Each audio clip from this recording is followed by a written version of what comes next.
Welcome to Land Academy. This is the Cash Flow from Land show, where we show you how to buy unwanted vacant land and sell it for more on the internet. I'm Steve Butala. I'm Jill DeWit. We are your hosts. With over 15,000 completed transactions, we are the experts in this niche land flipping business. We hold a drawing to win a free property every month. Enter to win by reviewing this show on iTunes and downloading our free ebook at landacademy.com. All right, let's get this show started. Justin is a self-proclaimed numbers junkie and best-selling author on the subject of conversion optimization. A 13-year veteran of digital marketing, he has a unique ability to find holes in marketing plans and quickly plug them for a better return on investment. After several online successes and a successful private consulting practice, Justin, along with Manish Punjambi, is that correct spell? Is that the correct pronunciation, Justin? That is Manish Punjambi. Excellent. Co-founded Conversion Fanatics, a boutique-style all-in-one conversion rate optimization company that serves mid to large-scale clients in effectively increasing the effectiveness of their online marketing campaigns and website conversions. And Justin, before we start, I got to tell you, Jill and I, we talked about hiring you as a consultant, and we figured we'd just have you on the show instead. That works too. Excellent. Jill, you're with us, right? Yep, I'm here. First question, how did you get started in this business, and what's your background? Well, I actually started out in network marketing back in 2002. Figured out the whole belly-to-belly prospecting, trying to convince my family and friends into joining my next pills, thrills, and lotions company. Wasn't out for me. So I found internet marketing and quickly moved into affiliate marketing, sold a publishing company, an information marketing company back to my business partners in 2009. Kept getting asked about implementation and optimization, so I went into private consulting, and then we decided to formalize it a couple years ago. Great. Nice. So, I mean, is it you've just figured it all out now, and there's just nowhere else to go for you? You figured it out? Yeah. I'm constantly learning. When did you realize this profession was for you? Or did the profession choose you, or did you choose it? It kind of chose me. Good. Figured out that I was good at a lot of the implementation things, and I'm just kind of an implementer by nature. So I, it just kind of fell where it is now, I guess. That's great. Just for fun, what's your revenue ballpark annually? A little over $1 million. That's great. What was the worst professional experience you've had, and what'd you learn? Let's say the biggest failure. Biggest failure was probably taking on the wrong type of people to work with. Oh. My lesson is choose who I get to work with. Yeah. That's cool. Have you ever had a product or a business or an industry that totally stumped you? No. That's cool. I really haven't. Between myself and my business partner, there really isn't anything we haven't seen or done. And we're constantly evolving and learning every single day. So, we really haven't had anything that we haven't been able to increase the conversions on, at least in some fashion. Mm-hmm. That's cool. So you can really increase the conversion rate for a guy who sells Chinese water heaters? Yeah. How about dating? Most of the water heaters come from China anyway. How about dating, Jill? Yeah, it's just sorry. That was just a little side thing. Sorry. In fact, I met with somebody today that they sell small appliances like that, window air conditioners and air filters and a bunch of different home type appliances. So it doesn't really matter what you're selling. That's great. That's cool. Every time we talk about filling up our pipeline from acquisition standpoint or a sales standpoint, Jill always brings up this anecdotal story about upping your numbers. Oh, yeah. Making sure that you review several people before you choose the one you really want to date. Yep. So I guess it's a numbers game, right? It is a numbers game, and if you have a better handle on your tracking, and that's one thing we help clients do too, is it's predictable numbers game. So you're taking the mystery out of it, I guess. Taking a lot of the mystery out of it, yeah. So you can put X number of people in the top, and you get X result that comes out the bottom. Right. Mm-hmm. What was the best professional experience you've had? The flip side here, the best experience you've had, and what'd you learn? Biggest success? Our biggest success to date was probably 1,650% growth for a company in about 10 months. Wow. What did they sell, if you don't mind me asking? It was beauty products. Wow. Is that the most typical, one of the most typical questions you get? What do they sell? And what's the most typical question you get? I should just say it that way. Why are you different? Okay. Because there's so many people out there that are claiming to help companies increase their results, but it's really setting yourself apart in the differentiator that kind of brings us out. Mm-hmm. How do you guys do that? We're very proactive in our communication and very thorough. And we provide a lot of extra bandwidth that companies desperately need, even companies that have 100 people on their marketing teams. And we just are very thorough. We pride ourselves on not having the customer or our clients come to us first with a problem. We want to be the ones to take it to them. Or any communication. So that's really what sets ourselves apart, and the fact that we just flat out get results. Mm-hmm. Is it, I don't want to get too detailed or mechanical if you don't, but is it intensely reviewing Google AdWords? Or is it, do you have a one size fits all for no matter what the product type or the company type is like, or what's your basic approach? We have a 5-point process that we follow, but every company is different. You're going to find different things. So we always analyze the existing data. So the existing information there, we survey the customers if we can. We do competitive analysis. So find out what your competitors are doing. All right. Hear me? Yeah. Can you hear me? Gotcha. Yep. Jilly, are you there? Yep, I'm here. Usually I blame that stuff on my kids, but they're not around anywhere at all right now. Mine aren't either.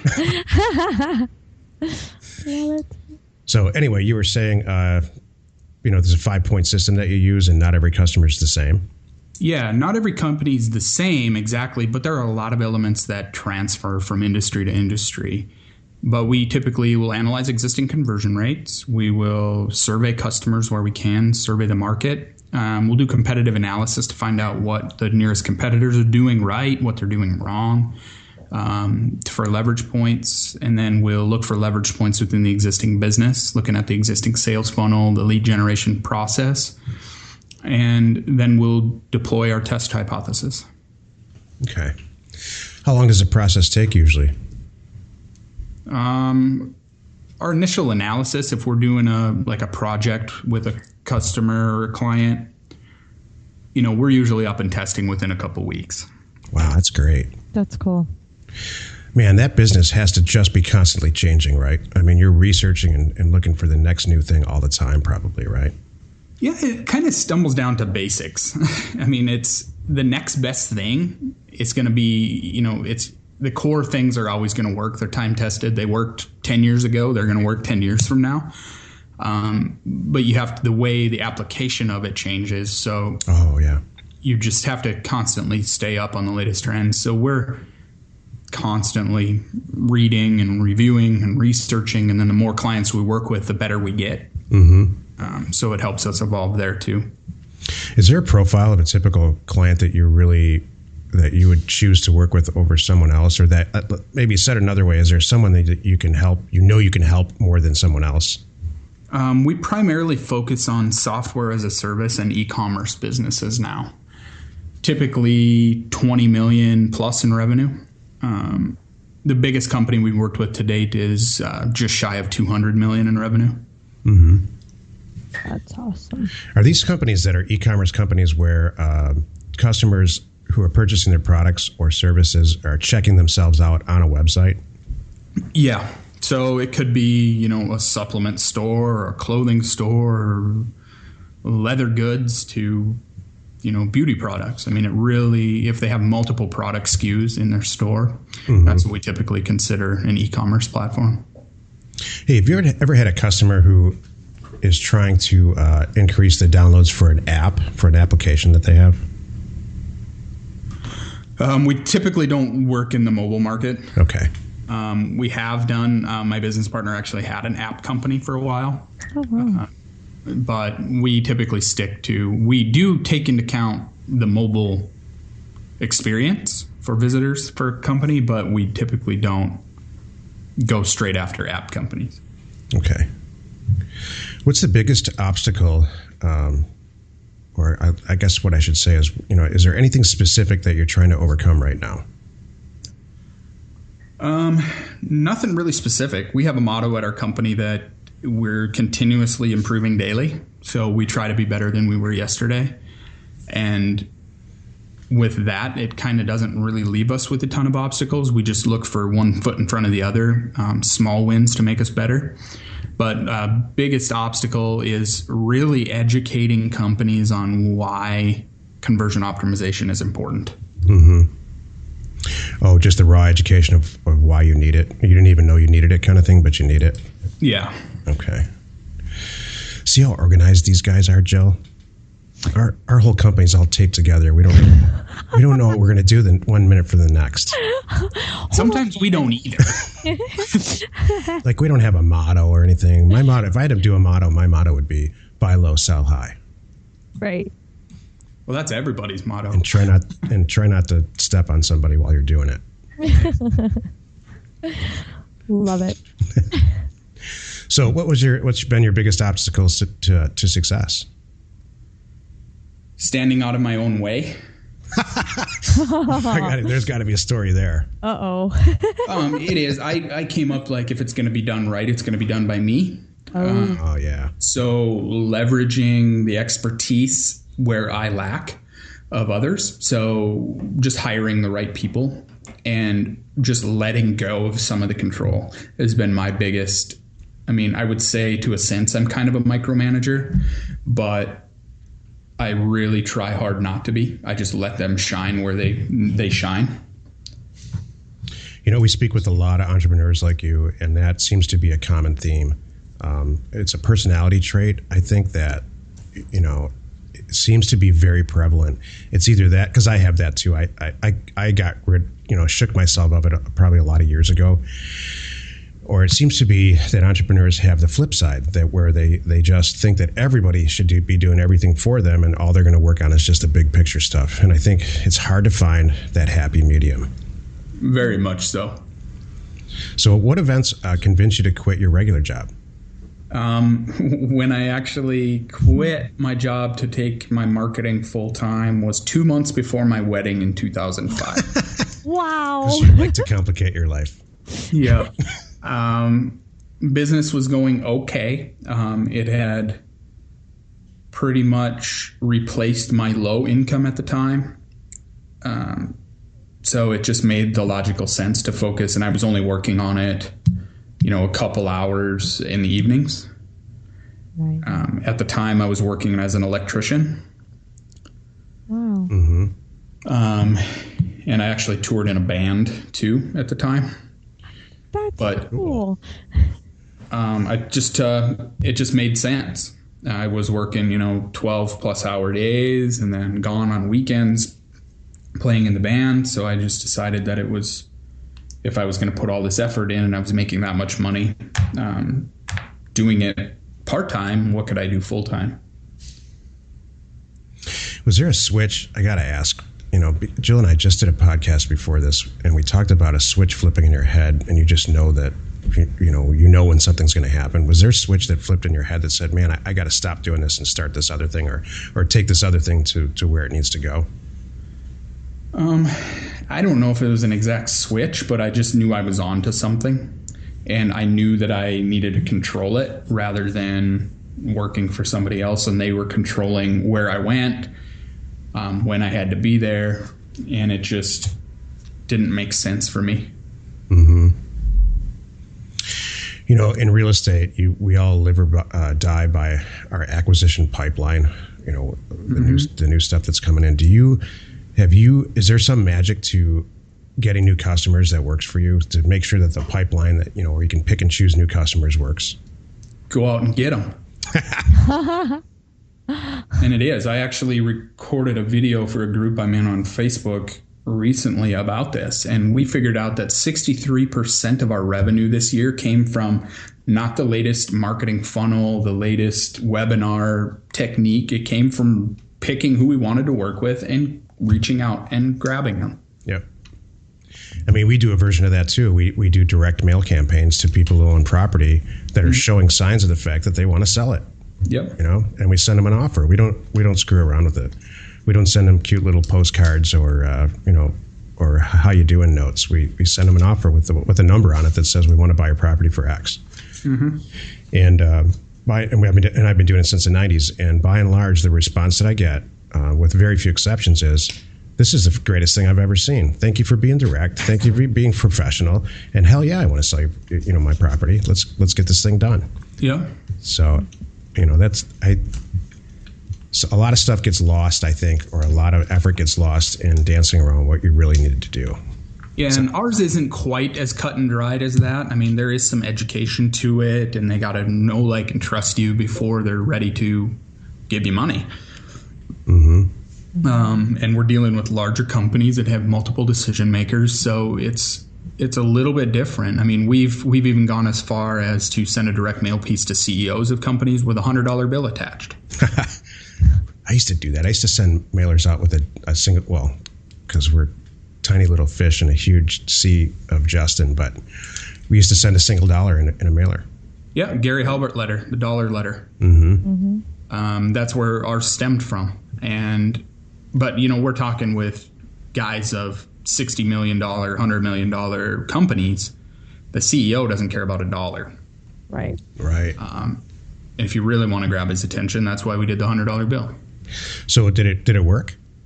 To some level, yeah. It hasn't landed a client yet. We just recently did it. Okay. It's only a couple weeks old, so we're still going through the follow-up. But we've had some people raise their hand. Mm-hmm. I like That's that. great. Thinking out of the box. Mm-hmm. So please share some inside track advice, something that makes your life easier or more profitable, because most of our listening audience they're people who are just starting out. So is there something you could tell them that you think they could benefit from? Fail forward fast. Yeah, you sound like you've done that yourself. Every day. It is. I find a way to screw something up every single day. Man, it keeps me uncomfortable. I have the saying that I like to be comfortable as being uncomfortable, because it just keeps me thinking, keeps me on my toes. If I get complacent, I get lazy. So I just try to keep pushing forward every single day. And that's our motto, is just continuous improvement daily, the Japanese philosophy of Kaizen. Mm-hmm. Just constantly lay the bricks, plant the seeds. And, in every seed, there lies a forest of endless possibilities. So we just constantly try to strive for that. Plant the seeds every single day. Jill, what have you failed at yet today so far? Oh, my goodness. Well, it started with the gym this morning. Do you want me to continue? Or yeah, just I want to. No, yeah, no. I'm going to try. Okay. I'm going to try to. I will try to top the story, but you go first. Oh, no. It's just epic fails there. So I'm still sore from Monday. So it was coming into Wednesday already. And I'm like, this is not going to go well. So that's okay. Everybody laughed at me. It's all good. And then I can't remember anything. So we won't go there. So that was another joke that everybody made about me, because I cannot remember a thing. So anyway, what about you, Stephen? I failed at attempting to find new software to do our regular Thursday conference call with all of our customers. Oh. And so I just broke down and took the easy way out and renewed my thing. But the trial period was over. I'm going to name the software because I don't like it. It's called Join.me. It's a division of the the super large company we've all used, the Unix-based Adobe. company. Really? You don't like Join.me? No, do you use that, Justin? Yeah, we love it. We use it for every one of our client-facing calls. Oh. We have a lot of people on the call, so maybe that's the difference. That could be. I don't know. And it's Maybe all we need to pay a little more, Stephen. That might be. actually pay for the product, which is That what I did might today. be. Thank you. Yeah, we pay for the product. There you Yeah. go. Okay, maybe I'll let you know next time if it worked then, because I just paid for it today. I started down the long, treacherous path of, staring at the blank page of Google and trying to find a better product and getting the sales pitch a million times over from everybody in their videos and stuff. And I said, you know what? I'm going to pay like $28 a month for this. Yep. And that's it. So that's not really a failure, I guess. It was lazy. You overcame it, though. I'm proud of you. Yeah. We'll see tomorrow if we just get all the calls dropped, like just happened to us. I don't know. We'll find out. Love it. Hey, is there one resource that you couldn't succeed without? Or My laptop and my phone. yeah, Simple. And probably my legal pad. kicking it old school. I write everything down. Jill, you do that too, don't you? I do. I have a notepad right here. I do that all the time. Yep, mine is sitting right next to me, and I got a big stack of them above my head. Mm-hmm. I use a little Windows notepad thing that's constantly open on one of the monitors in my desk, and I just write everything down there. And I have the filing system for it. I don't know, for some reason, I don't write things down like I did in 6th grade. Yeah. Maybe you guys I have a problem. I can't read my own handwriting, but but one tool that we really can't live without recently is our internal communication with our team, and that's Slack. Yeah, I've heard about that. Love it. We used to use Skype for everything, and it just got really messy. So Slack is just awesome. Tell us about it. I'd love to hear about it. We basically break everything down into buckets. So we have a bucket for business development. We have a management bucket. That's a private group. We have individual client buckets. So we can just communicate on that client. It doesn't get messy in the thread, and you can save it. You can upload files to it directly. You can star certain things so you can come back to it later. It just works. We're doing this call on Skype right now. Could we do this call on Slack? No, they don't have the voice capabilities in there. But for the chat stuff. So it's all written instant message? Yeah. Okay. And then it files it according to a system that you set up? Yep. Okay, It's real that's simple. great. Real simple. Cool. And you can do deadlines, I'm sure, and all that good stuff in there and monitor it. We use Basecamp for that, but for our internal communication, going back and forth on different projects and different things, and updates and things like that, just quick, stay in open communication because a lot of our team is virtual. It really helps. I guess, Jill, if we had some deadlines, we could use software like that. We do have deadline. I have deadlines over at my office. Under Jill's direction, we have what I call I'm from Detroit, and Jill's from California, so Jill's part of the company has got this California attitude about, no, if the surf's up, it's up, and we'll kind of get to this when we get to it. And it's Everything is that. So you're a Midwestern guy too, huh? Yeah, I'm from Detroit, and I don't operate that way, but it's I'm all right. from North Dakota originally. Oh, all right, great. Where the fracking goes on, right? Yeah. Okay. Yep, just east of where all the magic is happening. So you're in Austin now. I've never heard anyone say, man, I really don't like Austin. Nope. Do you Other have than the allergies, that's about it. Do you have college-age kids or school-age kids? Oh, little kids. My daughter just turned 5, and my son will be 3 the day after Christmas. Okay. Aww. That's great. Super Those cool. are fun, super, super fun years. Yeah. Yay. So if you had to start all over tomorrow, knowing what you know now, what would you do differently? Oh, just pick a niche and roll up my sleeves and go make it happen. Don't rely on analysis paralysis. Yeah. Don't overanalyze anything and just get to work. Going back to the fail forward fast thing and just try to break stuff. Yep. that falls in with your failure concept, which I, by the way, completely buy into. All kidding aside, I think that you probably got to fail, I don't know, 9 times for every one success. I was my kid's soccer coach when he was really young, and we always said, you got to shoot on the goal 11 times before one goes in. So it's that kind of thing. Yeah, what's the old quote? Like Michael Jordan said, I've missed 1,000 shots or whatever, however many shots he said. And, that's why he's successful. Right. Yeah, I don't know what our percentages are anymore, Jill, on the mailers that we send out, but they're pretty strong. So I don't know. I wouldn't consider that a failure, really. It's just a numbers game. You send out 1,000 letters, you're going to buy 10 or 15 properties. It's just the way it is. All right, so I've got several rapid fire questions if you're ready, Justin, and 1 or 2 sentence responses if you're up for it. Okay, let's fire away. What did you want to do for a living when you were a kid? I actually wanted to be a professional bull rider. Did you spend some time in Mexico? No, I competed in bull riding from my early teen years up until my early 20s. Wow. But wanted to be a professional, but it just didn't. I wasn't good enough. Oh. How's your spine, man? I'm feeling it. You're able to have children still. Yeah. Nothing affected there, but it's pretty good. What's the best advice you've ever received, and by whom? Best advice is probably from a guy that I look up to tremendously by the name of Eric Graham. He said, it's not an official no until they've told you at least 12 times.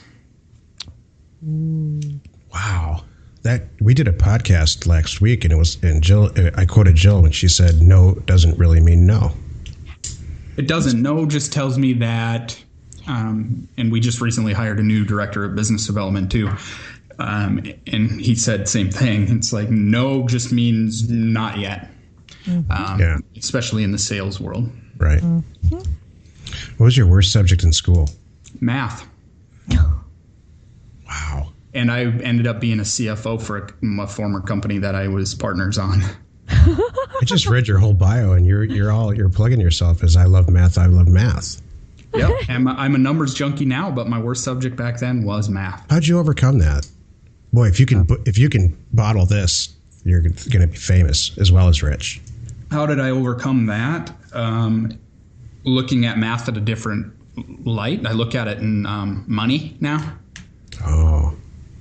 Versus, I could care less about geometry or things like that, even though I like how things work and I'm very mechanical in that. I just didn't really grasp all of the concepts. I understood why, but I didn't understand the how. Right. So math. Okay. Love it. That's ironic and great. And it provides hope for the 3 people that are listening to our show. What famous person would you like to meet? Recently, I've been really following a lot of Richard Branson, Elon Musk, and Mark Cuban. Cool. I just heard a Tesla interview with Elon Musk, and he broke down what he does. You probably know this, but I'm saying it more for our listeners. He spends 3% of his time marketing, doing interviews and things like that, and he spends about 70% of his time with the engineers. Yeah, he wants to make sure that the cars run right, and he kind of lets. He said he's given up control of the money and the finance piece of both of his space program and of Tesla long ago. He has no idea what the money's all about. Yep. Well, it helps if you're a billionaire too. Yeah. Yeah. Did you see that documentary where he's walking around not knowing where his next meal is going to come from? Yeah. That's scary. He was living on the couch, and he still does occasionally. I read on the, I think one of the founders of Google living on his couch. Wow. I sleep on my couch often for much different reasons. Anyway. What's your favorite book? Oh, I've got a lot of them. I read probably 3 books a week. Wow. One of my all-time favorites is Slight Edge by Jeff Olson. That covers the principle of Kaizen, this continuous improvement. Playing to Win by A.G. Lafley, the CEO of Procter & Gamble. I'm reading The Four Agreements right now by Miguel Ruiz, if I'm pronouncing that right. Amazing book. I read a ton, but if those are some off the top of my head. Influence, The Psychology of Persuasion by Robert Cialdini. It's probably my all-time favorite book. That's cool. Great. I'm writing these down. So, and here's the last question. How will you know when your career is done, or, said another way, what's your exit strategy in all this? We have a goal that we would eventually like to sell our agency, probably about 5 years down the road. But I don't know if I'll ever be done. Yeah. That's exactly how I feel. Somebody told me a long time ago, if you need to retire from what you do for a living right now, you really should change what you do for a living. And I can't wait. I can't turn it off. I can't wait to get into the office every morning. Even on the toughest of days. Well, won't having a 3-year-old and a 5-year-old help with that? Just joking. Yeah, but we spend a lot gotta of time. go. They're fun. They're in preschool now, and it's fun. But I also I don't miss the soccer games. I don't miss their school performances. And I know. I'm teasing you. It is good, isn't it? Nice now that you can be there for all that too. I love that. And really, I'm 3 stoplights away from my house. Yay! That's good. That's great. I pick my kid up from school every single day, and somebody asked me, what wealth really is, and that's always in my answer. If you can pick your kid up from school and not miss those events, that's worth way more than having a super fast car, I think. Both are nice, but first one's mandatory. Oh yeah, mandatory. I'm always there. I'm there to push them on the swings every day. Great. That's where I'll go right after this. I'll go pick up the mail, and I'll be pushing them on the swing till dinner. So. Great. Yay. Well, that about wraps up our interview, Justin. I really appreciate you having on the show. Do you have any questions for us? I don't really. Okay, good. Can I ask one last question? Sure. What kind of band was this? I think that's so cool. What did you I've been play? a musician pretty much since my teens, but I played in a country rock cover band. Cool. That toured the Midwest. We toured North Dakota, Minnesota, South Dakota, even into Montana. And we were gone, 3 to 5 nights a week. We opened for bands like Sawyer Brown, 38 Special, John Michael Montgomery, Poison. I love it. Are you just loving being in Austin with all the music and everything there? Yeah, it's crazy because I hardly ever see any live music here. What? It's just crazy because it is literally every bar has somebody playing something. Right. We do go to the occasional concerts at Moody Theater where they film Austin City Limits. Okay. We don't take any part. Like ACL Festival was just this last weekend and the weekend before. We don't partake in that because it's absolute nightmare trying to get down there, park, go anywhere. Got it. So I really don't take in that so much. We did do an acoustic show for a while, like a party style acoustic show, me and another guy, but we stopped that a couple years ago. That's cool. That's good stuff. I like that. Thank you. No problem. Justin Christianson of Conversion Fanatics, thanks so much for joining us today, and I hope to have you on the show again sometime soon. Yeah, thank you guys for having me. I appreciate it. Thanks again. Thanks, Justin. We hold a drawing to win a free property every month. Enter to win by reviewing this show on iTunes and downloading our free ebook at landacademy.com. If you want to get involved or you need more information about our profitable, niche real estate operation, call 480-467-0359. You just might get Jill at the other end of the line. landacademy.com. You are not alone in your real estate ambition.